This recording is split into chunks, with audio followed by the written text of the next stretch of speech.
greșit. Eu sunt Hangița Mirandolina. Îmi plac tare mult oamenii cu coadă. Așa că simțiți-vă la harul meu ca la dumneavoastră acasă. Astăzi am să vă spun o poveste, așa cum a fost ea. Lăsați-mă să vă povestesc până la capăt, fără să mă întrerupeți. Dacă am să greșesc, dați vina pe mine. Dar dacă am să am dreptate, nu vă speriți să recunoașteți.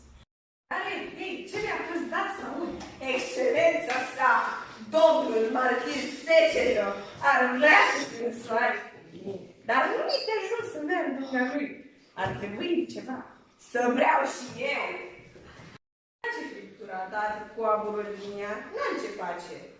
Dacă m-aș fi măritat cu toți cei care m-au cerut, aș fi avut o droaie de bărbați. Toți când poposesc la anul acesta, toți se îndrăgostesc de mine, toți îmi fac ochi dulci și câți nu-mi cer să mă mărit de plată cu ei. Și acest domn cavaler, necioplit ca un urs, să fie atât de mărit cu mine. Din câți tineți au trecut prin harul meu, el a fost singurul care n-ar încerca să mă cuprească. Nu spun ca toți să se îndrăgostească de mine, dar nici să mă disprețuiască cum a făcut-o dumnealui, fiindcă asta mă face să mor de necaz. E dușmanul femeilor, nu le poate suferi sărmani buni. Dar poate că n-a dat încă peste o femeie care să știe cum să-l ia. Dar o să dea. O să dea. Sau cine știe dacă n-a dat deja. Tocmai pe de-a îmi place să am de face. De cei care se țin de mine mă plictisesc tare de către. Noblețea nu-i de mine.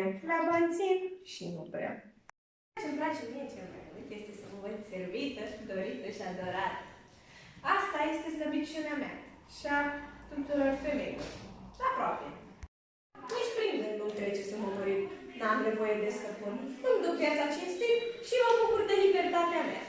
Vorbesc cu toți, dar nu mă îndrăgostesc de niciunul.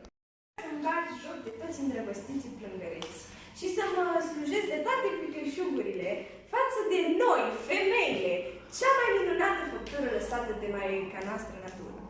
Ce spuneți de slăbiciunea acestor doi cavalieri, care vin să stea la Han, iar apoi au pretenția să se titulească cu Hangița? Numai că noi avem alte griji pe cap, n-avem timp să stăm la palabrele lor. Apropo de palabre, ne-am lungit destul cu vorba, acum vă las, dar nu uitați, până data viitoare, Hangița dorește să fie servită, dorită și adorată.